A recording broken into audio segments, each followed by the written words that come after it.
பிள்ளைகளே, நாங்கள்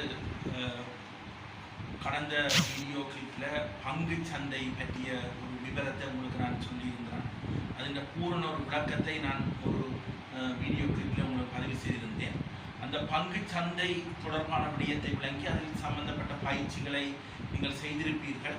ஒரு சில மாணவர்கள் சில பயிற்சிகள் கணக்களையும் செய்து காட்டுமாறு வினவியதற்கிணங்க அந்த பயிற்சியை நான் தொடர்ந்து செய்கிறேன். இதில் முக்கியமான விடயம் என்னென்றால், நீங்கள் அந்த முன்னுக்கு நான் சொன்ன விடயத்தை நீங்கள் நினைவில் வைத்துக் கொள்ள வேண்டும். அதாவது கம்பெனி பங்குகளை ஒரு பெறுமதியை குறித்து விற்பனை செய்யும். அந்த கம்பெனி ஒரு பங்குக்கு குறிக்கிற பெறுமதியை நாங்கள் சந்தவிலி என்று தான் சொல்வது. மறந்துடாதீர்கள், சந்தவிலி என்று சொல்றாரு. முதல் கம்பெனியில சந்தவிலியாக இருக்கும். அப்புறம் அந்த பங்குகளை ஒருவர் வாங்குற பங்களை விற்கும் பொழுது கம்பெனி என்ன செய்யும்னா, பங்கொண்டுக்கு எவ்வளவு பங்கு லாபம் தருவோம் என்று சொல்லி விற்பனை செய்யும். இப்படி பங்கை வைத்திருந்தவர் அந்த பங்களை வெளிச்சந்தையில விற்பனை செய்யலாம். வெளிச்சந்தையில பங்கொண்ட 10 ரூபாய்க்கு கம்பெனியில் ஒரு பங்கை வாங்கி இருக்கிறார் என்றால் அந்த கம்பெனி பங்கை கொண்டு வெளியில 12 ரூபாய்க்கு விற்கலாம். அந்த 12 ரூபாய்க்கு விற்கிறதையும் நாங்க சந்தவிலை என்று தான் சொல்றோம். அது இரண்டாம் நிலை, அதாவது துணை சந்தை என்று சொல்றோம். அங்கேயும் சந்தவிலை. இங்க கம்பெனியில சந்தவிலை 10 ரூபாய், துணை சந்தையில சந்தவிலை 12 ரூபாய். இந்த ரெண்டு சொல்லும் சந்தவிலையைத்தான் குறிக்கும் என்பதை மாணவர்கள் நினைவில் வைத்துக் கொள்ள வேண்டும். அந்த வகையில் அதில் ஒரு விளக்கத்தை நீங்கள் மீண்டும் அந்த வீடியோ கிளிப்ல பார்த்தீர்களாக இருந்தால் பங்கு சந்தை நிலவரம் பற்றி நான் விவரமாக சொல்லி இருக்கிறேன். இப்ப நாங்கள் அது சம்பந்தமான பயிற்சிக்கு போவோம். அந்த வகையில இப்பொழுது 10.1 என்ற பயிற்சியை நம்ம பார்த்தோமா இருந்தால் 10.1 என்ற பயிற்சியில 10.1 பக்கம் வந்து 16ஆம் பக்கம். 16ஆம் பக்கத்திலே இருந்து நான் அந்த பயிற்சி வினாக்களை ஒரு சில வினாக்களை உங்களுக்கு செய்யறோம். அதுல 3வது வினா, வினா இலக்கம் 3 நாங்கள் பார்ப்போம். வினா இலக்கம் 3 நீங்கள் பிள்ளைகள் வசனமாக கணக்கில் தரப்படும் பொழுது அதில் உள்ள சில குறிப்புகளை என்னென்ன சொல்லப்படுதுன்றது ஒரு சின்ன நோட் பண்ணி கொண்டு போனீங்கன்னா திரும்ப வாசிக்கிற பிரச்சனை உங்களுக்கு வராது. இப்ப பாருங்க, இந்த 3ஆம் கணக்க ஒரு வரையறுத்த பொது கம்பெனி அதன் மூலதனத்தை திரட்டுவதற்காக ஒரு பங்கு ரூபாய் 25 வீதம் 10 மில்லியன் பங்குகளை பொதுமக்களுக்கு வழங்குகிறது. அப்பங்குகளுக்கான ஆண்டு பங்கு லாபம் ஒரு பங்குக்கு 5 ரூபாய் ஆகும். அக்கம்பெனி முதலீட்டுக்காக முன்வரும் சங்கர் கம்பெனியில் 50,000 பங்குகளை கொள்வனவு செய்கிறார். அப்ப பாருங்க, இதுல சுருக்க குறிக்கொண்டு பார்த்தோம்னா 10 மில்லியன் பங்குகளை கம்பெனி ஒன்று விற்பனை செய்யுது. 10 மில்லியன் பங்குகளை விற்பனை செய்யுது பிள்ளைகள். அங்க ஒரு பங்குக்கு 25 ரூபாய் விலை கொண்ட கம்பெனி சந்தையில 25 ரூபாய், கம்பெனி சந்தையில 25 ரூபாய் கொண்ட பங்கை விற்பனை செய்யுது. இதுக்கு 5 ரூபாய் பங்கொண்டுக்கு கம்பெனி பங்கு லாபம் வழங்குது. 5 ரூபாய் பங்கு லாபம் பங்கொண்டுக்கு வழங்குது. இந்த பங்குகள்ல 50,000 பங்குகளை யார் கொள்வதல் செய்யறாங்க? சங்கர் கொள்வதல் செய்யறார். அப்ப இங்க விவரத்தை நீங்கள் சுருக்கமாக குறிச்சு போட்டு அந்த கணக்கை செய்ய வைக்கிட்டீங்கன்னா இலகுவா செய்வீங்கள். இப்ப கம்பெனின்ற மூலதனம் எவ்வளவு? கம்பெனின்ற மூலதனம் என்றா ஒரு பங்கு 25 ரூபாய், 10 மில்லியன் பங்கை இங்க கம்பெனி என்ன செய்திருக்கா? விற்பனை செய்திருக்கு. ஆகவே கம்பெனின்ற மூலதனம் பங்கொண்டுக்கு 25 ரூபாய் தர 10 மில்லியன். 25 ரூபாய் தர 10 மில்லியன். அப்ப இங்க நாங்க பார்த்து கொண்டோம்னு சொல்லிச்சோம்னா இங்க நாங்க பார்த்து கொண்டோம்னா 10 மில்லியன். இதை பெருக்கணும்டா 25 1 2 3 4 5 6 7 சைபர போறோம். இப்ப இதை நாங்க பார்த்து கொண்டோம்டா 250 மில்லியன் மூலதனத்தை கம்பெனி திரட்டுது. 250,000 ரூபாய் மூலதனத்தை கம்பெனி திரட்டுது. சங்கர் கம்பெனியில் செய்த தொகையை முதலீடு எவ்வளவு? சங்கர் என்ன செய்யறார்?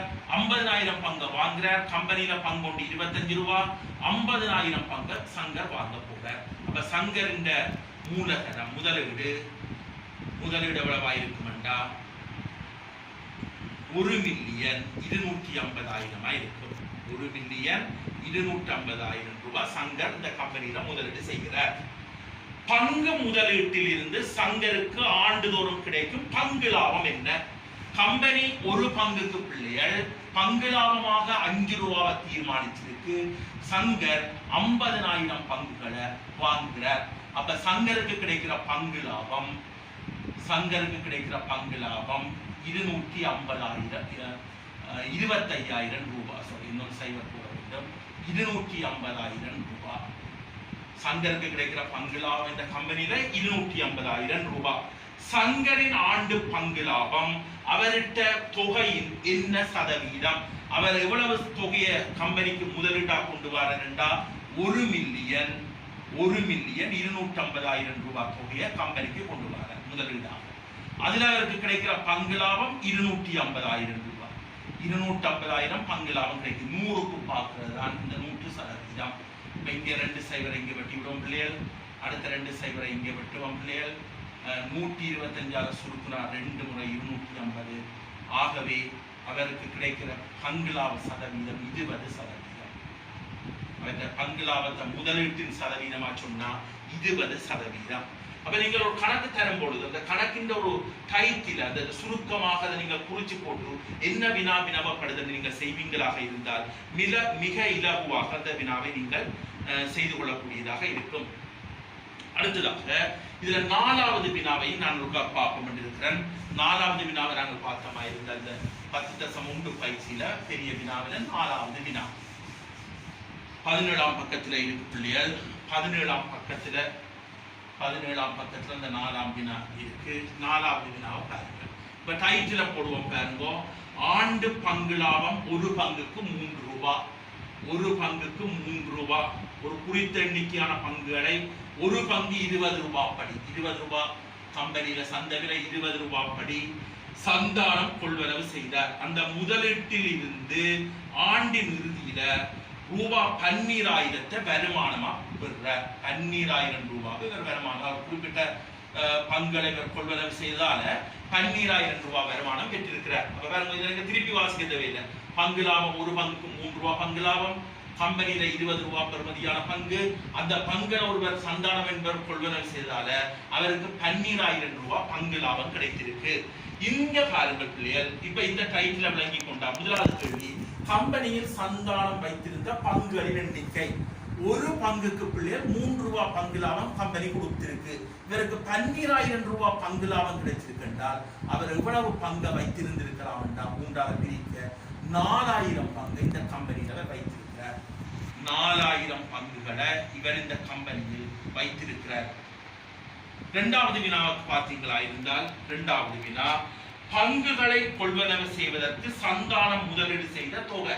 ஒரு பங்கை 20 ரூபாய் படி கம்பெனியில வாங்குறார். 4,000 பங்கை இவர் வாங்கி இருக்கிறார் என்றால் இவற்ற முதலீடு இந்த கம்பெனியில 80,000 ரூபாய். 80,000 ரூபாய். அந்த விளக்கத்தை சரியாக நீங்கள் விளங்கிக் கொள்ள வேண்டும். அதை விளங்குவீங்களாக இருந்தால்தான் இதுல முக்கியமாக நீங்கள் இந்த கணக்களை இலகுவாக செய்யக்கூடியதாக இருக்கும்.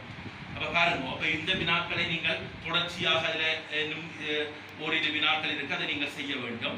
அடுத்ததாக நாங்கள் 10.2 பயிற்சி வினாக்களில் இருந்து ஒரு சில வினாக்களை உங்களுடன் கலந்துரையாட எண்ணி இருக்கிறேன். 10.2 பயிற்சி. இப்ப இந்த வினாக்களை நான் உங்களுக்கு ஏற்கனவே நான் விளக்கமாக விளங்கப்படுத்தி இருக்கிறேன்.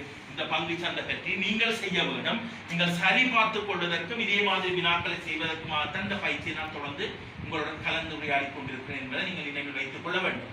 10.2 பயிற்சி எடுத்துக்கொண்ட பிள்ளைகள், 10.2 பயிற்சி பக்கம் 22ஆம் பக்கம். 22ஆம் பக்கத்துல தொடங்குது பிள்ளைகள். இதுல ஆண்டுதோறும் பங்கு லாபமாக ஒரு பங்குக்கு 4 ரூபாய், பங்கொண்டுக்கு 4 ரூபாய் பங்கு லாபம் செலுத்தும் கம்பெனி என்கின்ற 30 ரூபாய் சந்தை விலை உள்ள பங்குகளை 30 ரூபாய் பங்கு சந்தை விலை உள்ள பங்குகளை கொள்வனவு செய்வதற்கு முரளி 60,000 ரூபாய் காசு செலவு செய்கிறார். 60,000 ரூபாய் காசு எழுதி கொண்ட முதலாவது வினா, முரளி கொள்வனவு செய்த பங்குகளின் எண்ணிக்கை என்னன்னு கேட்கிறார். அப்ப முரளி சந்தைக்கு கொண்டு வர 60,000 ரூபாவை சந்தையில அந்த கம்பெனியில 30 ரூபாய் பங்கு விற்கிறார். ஆகவே இவர் முரளி என்பவர் 2,000 பங்குகளை இவர் கொள்வனவு செய்ய முடியும். அப்ப முரளி வாங்குற பங்குகளின் எண்ணிக்கை 2,000. இதை சக்சவணி கேட்டது கூட நீங்க அந்த வினா இலக்கத்தை கொடுத்து இப்படி எழுதினா காணும், வசனங்களை எழுத வேண்டிய அவசியம் இல்லை. அடுத்தது, பங்கு முதலீட்டின் மூலம் முரளி பெறும் ஆண்டு பங்கு லாபம். கம்பெனி ஒரு பங்குக்கு 4 ரூபாய் பங்கு லாபம் கொடுக்குது. முரளி 2000 பங்கு வாங்கி இருக்கிறார். ஆகவே கம்பெனி அவருக்கு 8000 ரூபாய் பங்கு லாபம் வழங்கும். 8000 ரூபாய் பங்கு லாபம் வழங்கும். ஆண்டு பங்கு லாபம் முதலிட்ட பணத்தில் என்ன பின்னமாகும் என கொள்க என காண்க. என்ன பின்னம்? அவர் முதலிட்ட பணம் 60000 ரூபாய் பிள்ளைகள். அதில் அவருக்கு கிடைத்த ஆண்டு பங்கு லாபம் 8000 ரூபாய். இதை பின்னமா தர சொல்லியிருக்காரு. இப்படி விட்டாலும் சரியான நாங்கள் எளிய பின்னமா கொடுப்போம். இங்க சுருக்கணும் என்றால் 4 2 8 4 15 60. அப்ப 2 கீழ் 15 என்ற அந்த எளிய பின்னமாக நாங்கள் கொடுக்க முடியும். இப்ப இந்த வினாவை நீங்கள் மிக அவதானமாக பார்த்து தொடர்ந்து நீங்கள் இந்த வினாக்களை செய்து கொண்டு போகலாம். அடுத்த 4வது வினாவையும் ஒரு உங்களோட கலந்துரையாட எண்ணி இருக்கிறேன். 4வது வினாவை பாருங்கள். இதுல வினா இலக்கம் 4. ஒரு வியாபாரி இதுல வினா இலக்கம் 3 தொடர்ச்சியாக 3. ரமேஷ் ஒரு குறித்த கம்பெனியில் ஒரு பங்கின் சந்தை விலை 40 ரூபாவாக, கம்பெனியில சந்தை விலை பங்கொண்டு 40 ரூபாய், 40 ரூபாயாக உள்ள ஒரு குறித்த கம்பெனியின் பங்களை கொள்வனவு செய்வதற்கு 40,000 ரூபாவை முதலீடு செய்கிறார். 40,000 ரூபாவை முதலீடு செய்கிறார். அதே வேளை ஒரு ஆண்டின் பின்னர் இட்ட பணத்தில் 10 வீதத்தை பங்கு லாபமா பெறுறார். பங்கு லாபம் என்னவா? இந்த வடிவ விளக்கம் விளங்கணும்.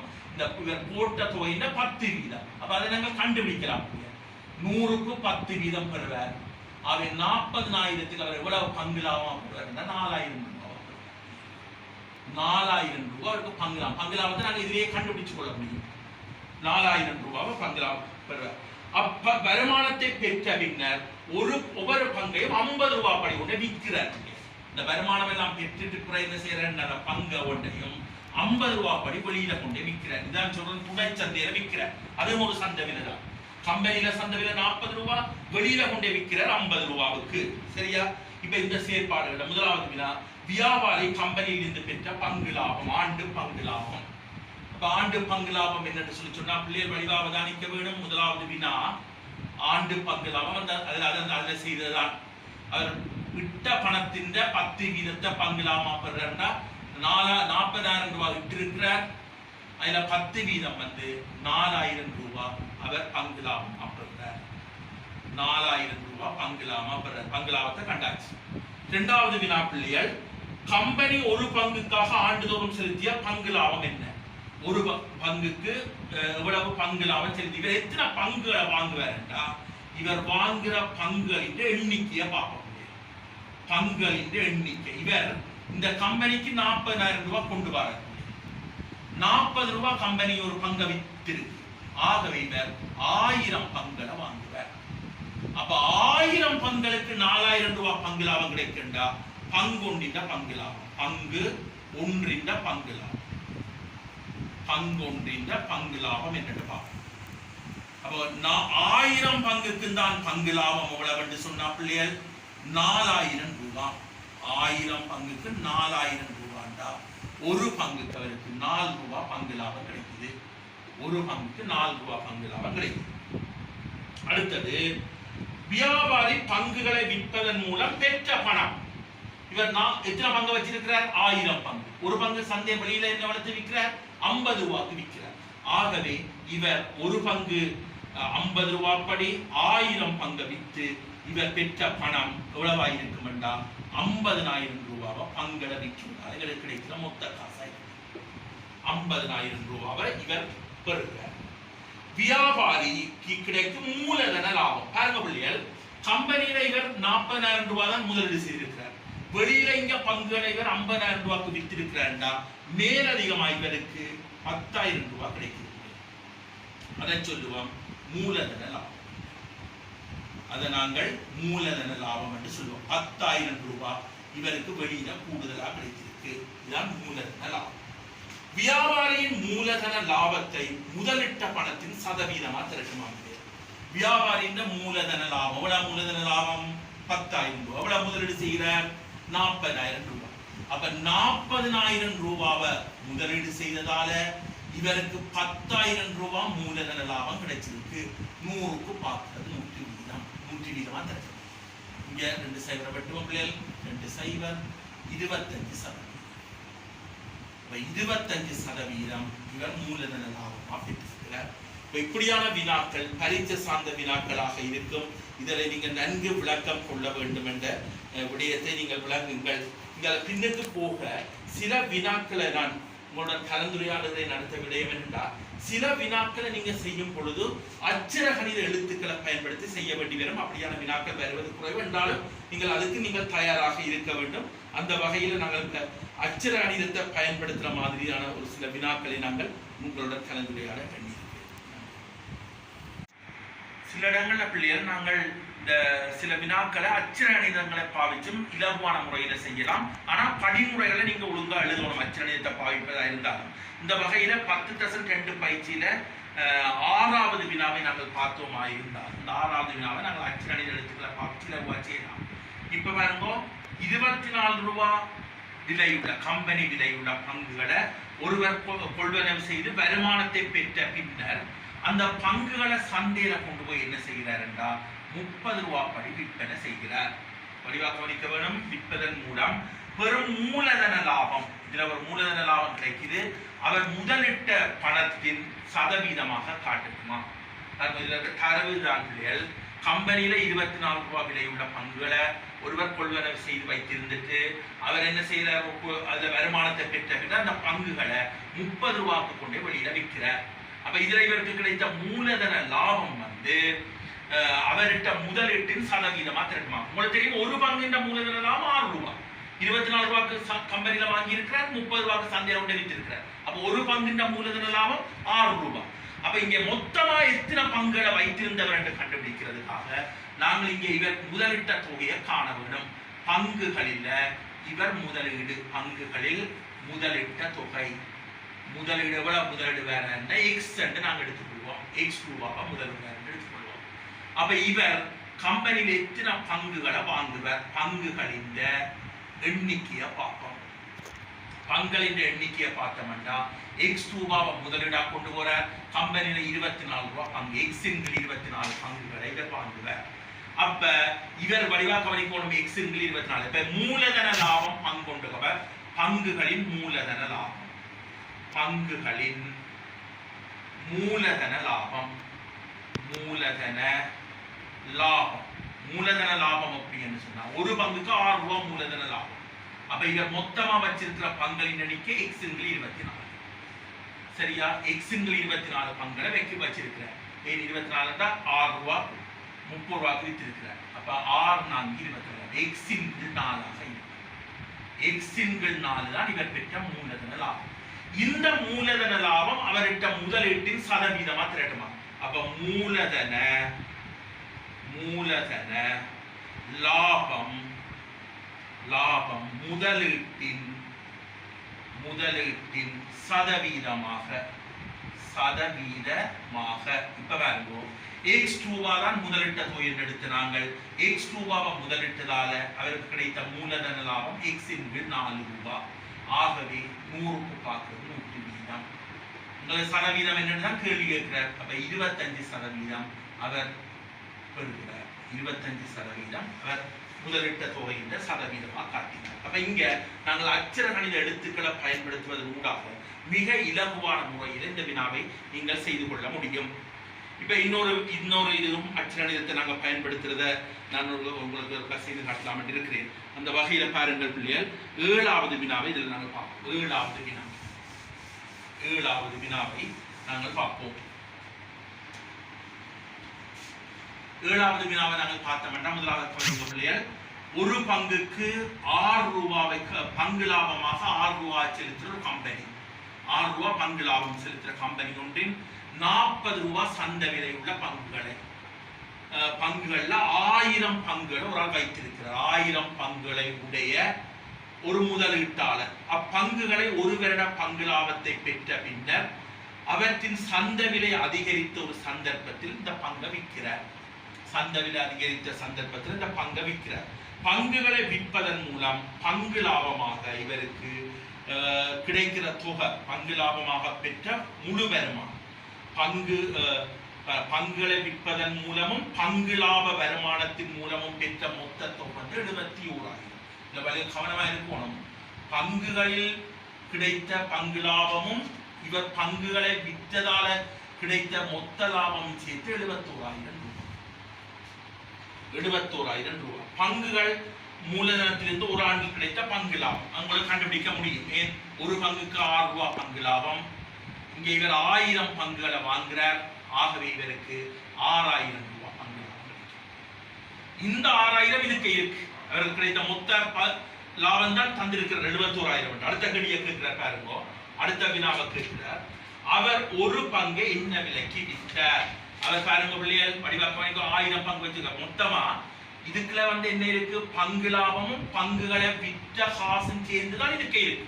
அப்ப 71,000 இருந்து 6,000 பங்குகள் ரூபாவை கழித்தால், பங்கு லாபத்தை கழித்தால் வருவது பங்குகள் விற்ற மொத்த பணம். எத்தனை பங்கு வச்சிருந்தார்? 1000 பங்கு வச்சிருந்தார். 1000 பங்குகளை விற்றிருக்கிறார். ஒரு பங்கு என்ன விலைக்கு விற்றிருப்பார்? அப்ப இதுல கழிச்சம் வேண்டா எவ்வளவு வரப்போது? 65,000 ரூபாய். 65 கீழே 1000. ஒரு பங்கு என்ன விலைக்கு விற்றிருக்கிறார் என்றா 65 ரூபாய்க்கு விற்று. ஒரு பங்கு விற்ற காசு 65 ரூபாய். ஒரு பங்கு 65 ரூபாய்க்கு விற்று. அடுத்த கேட்கிறார்.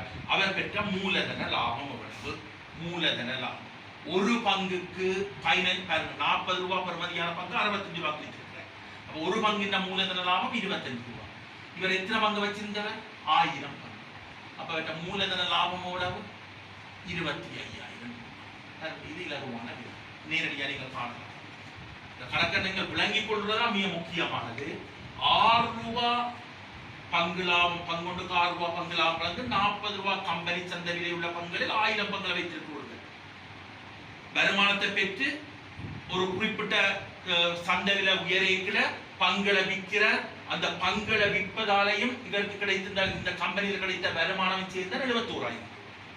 அப்ப கம்பெனியில வருமானத்தை கண்டுபிடிக்க முடியும். அப்ப அதை கழிச்சு விட்டா பங்குகளை விற்ற மொத்த காசு வரும். எத்தனை பங்கு வச்சிருந்தா 1000 பங்கு. ஒரு பங்கு விற்ற காசு 40 ரூபாய் பங்கு 65 ரூபாய்க்கு வித்திருக்கிறாருன்னா மேலதிகமா 25 ரூபாய் ஒரு பங்குக்கு மூலதன லாபம். அப்ப 1000 பங்கு.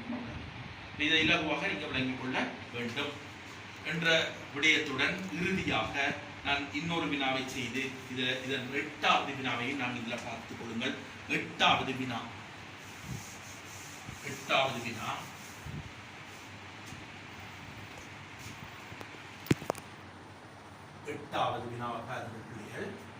ஆண்டு பங்கு லாபம் ஒரு பங்குக்கு 4 ரூபாய் வழங்கும். பங்கொண்டுக்கு 4 ரூபாய் வழங்கும். 20 ரூபாய் சந்தை விலை உள்ள பங்குகளை, 20 ரூபாய் கம்பெனி சந்தை விலை பங்குகளை ஆண்டு பங்கு லாபம் ஒரு பங்குக்கு 5 ரூபாய் வழங்கும். ஒரு பங்குக்கு 5 ரூபாய் வழங்கும். 25 ரூபாய் சந்தை விலை உள்ள பங்குகளையும் 25 ரூபாய் சந்தை விலை உள்ள பங்குகளையும் கொள்வனவு செய்வதற்கு சேகர் சமனான பெருமானத்தை முதலீடு செய்கிறார். முதலீடு செய்கிறார். சமன் இதுல இந்த பங்கை வாங்கவும் இந்த பங்கை வாங்கவும் ஒரே தொகையை முதலீடு செய்கிறார். சமனான தொகையை முதலீடு செய்கிறார். இவ்விரு முதலீடுகளிலும் இருந்து கிடைத்த வருமானம் அவரிட்ட பணத்தின் சதவீதமா காணப்படுமா? அவரிட்ட பணம் இதுல கிடைத்த மொத்த வருமானம் அவரிட்ட பணத்தின் சதவீதமா? இதுல ஒரு சாட குறிக்கொண்டு பின்னர் சொல்லப்படுது அடைப்புக்குள்ள. ஒவ்வொரு பங்களையும் வாங்குவதற்கு முதலிட்ட பணத்தை எக்ஸ் எடுக்கணுமா? பங்கு முதலீடு எக்ஸ். முதலீடு கம்பெனியில 2 கம்பெனிலையும் எக்ஸ் தான் முதலிடுற. முதலீடு எக்ஸ். அப்ப முதலாவது கம்பெனியில இவருக்கு கிடைக்கிற பங்கு லாபம் என்னன்னு பார்ப்போம். அப்ப இவர் வாங்குற பங்களின் எண்ணிக்கை, பங்களின் முதலாவது கம்பெனியின் பங்களின் எண்ணிக்கையை கண்டுபிடிக்க வேணும். எக்ஸ முதலீடா கொண்டு போற அங்க 20 ரூபாய் ஒரு பங்கு விற்கிறாங்க. அப்ப இவ்வளவு பங்க வாங்குவார். அப்ப அங்க பங்கு லாபம், முதலாவது கம்பெனியின் பங்கு லாபத்தை கண்டுபிடிக்கும். முதலாவது கம்பெனியின் பங்கு லாபம் ஒரு பங்குக்கு 4 ரூபாய் பங்கு லாபம். இவர் வச்சிருக்கிற எக்ஸுங்கள் 20 பங்குகள். ஆகவே எக்ஸுங்கள் 5 ரூபாய் பங்கு லாபத்தை முதலாவது கம்பெனியின் பங்கு லாபமா இரண்டாவது கம்பெனியிலே முதலீடு X தான். இரண்டாவது கம்பெனி இது முதலாவது கம்பெனி, இது முதலாவது கம்பெனி, இது இரண்டாவது கம்பெனியிலே முதலீடு X தான். முதலீடு X தான். வசனங்கள் எழுதிக் கொள்ள பழகுங்கள். பங்களின் எண்ணிக்கை அங்க இரண்டாவது கம்பெனியில பங்களின் எண்ணிக்கை பிள்ளைகள் எழுதி வச்சிருக்க ஈஸியா இருக்கு. 25 ரூபாய் படி பங்கு வாங்குற ஒரு பங்கு 25 ரூபாண்டா X முதலீடு செய்யற 25 ரூபாய் பங்கு உண்டா இப்ப இவ்வளவு பங்கு வாங்குவேன். அப்ப அங்க பங்கு லாபம் இவருக்கு ஒரு பங்குக்கு 5 ரூபாய் பங்கு லாபம் கொடுத்திருக்காங்க. அப்ப X × 25. அப்ப அங்கேயும் வந்து என்னவா இருக்கும்னா X × 5 இருக்கு. அப்ப இவர் ரெண்டு கம்பெனியிலும் பெற்ற மொத்த பங்கு லாபம் ரெண்டு கம்பெனியிலே இவருக்கு கிடைத்த பங்கு லாபம். முதலாவது கம்பெனியிலையும் X × 5 தான், இரண்டாவது கம்பெனியிலையும் X × 5 தான். அப்ப சிம்பிளா கூட்டலாம். அப்ப 2x × 5 பகுதியன் சமன் சும்மா தொகுதியனை கூட்டலாம். இதான் இவர்கிட்ட பங்கு லாபம். அப்ப இவர்கிட்ட பங்கு லாபம் இவர்கிட்ட முதலீட்டின் சதவீதம். இவர் முதலீட்டின் பாருங்க வடிவா கேளிய பார்க்கணும் பிள்ளைகள்.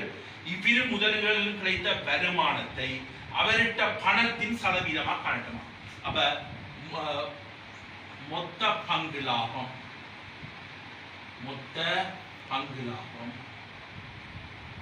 மொத்த முதலீட்டின் சதவீதம் பங்கு லாபம் அந்த அவர்கிட்ட மொத்த முதலீட்டின் சதவீதம் வடிவமா முதலீட்டின் சதவீதமாக அவர்கிட்ட மொத்த முதலீடு 2x. ஒவ்வொரு கம்பெனியிலும் x முதலிடுறார். இந்த 2x முதலிடுறதால அவருக்கு கிடைக்கிற பங்கு லாபம் 2x × 5 மொத்த பங்கு லாபம். ஆகவே 100க்கு பார்க்க 120. அப்ப 20% இவர் என்ன செய்திருக்கிறார் என்றால் அவர் அந்த மொத்த முதலீட்டின் சதவீதமா அவற்ற பங்கு லாபத்தை காட்ட முடியும். இப்ப நீங்கள் இப்படி அச்சரணிதத்தை பாவிச்சும் எழுதலாம். ஆனா அச்சரணிதத்தை பாவிக்கும் பொழுது நீங்கள் நேரடியாக அச்சரணித வசனங்களையும் எழுதி கொண்டு போக வேணும். என்னென்னு சொல்லி அச்சரணியத்திலேயே ஒரு விடயத்தை கண்டுபிடிச்சு தான் அந்த விடையை நீங்கள் எடுக்க வேண்டும் என்ற செய்தியை நீங்கள் நிறுத்திக் கொள்ளுங்கள். விதமாக ஒரு சில வினாக்களங்கள் இருக்கு. நீங்கள் அதை பயிற்சியாக செய்து பழகிக் கொள்ள வேண்டும் என்ற விடயத்தை நான் சொல்லிக் கொள்கின்றேன். தொடர்ந்து உங்களுடன் நான் சதவீதம் பங்கு லாபம் போன்ற விடயங்களை பற்றி கதைத்திருந்தேன். அடுத்த அழகாக நான் உங்களுடன் நடுப்புள்ளி தேற்றம் பற்றிய விடயத்தை நான் உங்களுடன் அடுத்த வீடியோ கிளிப்பில் கலந்துரையாட நன்றி.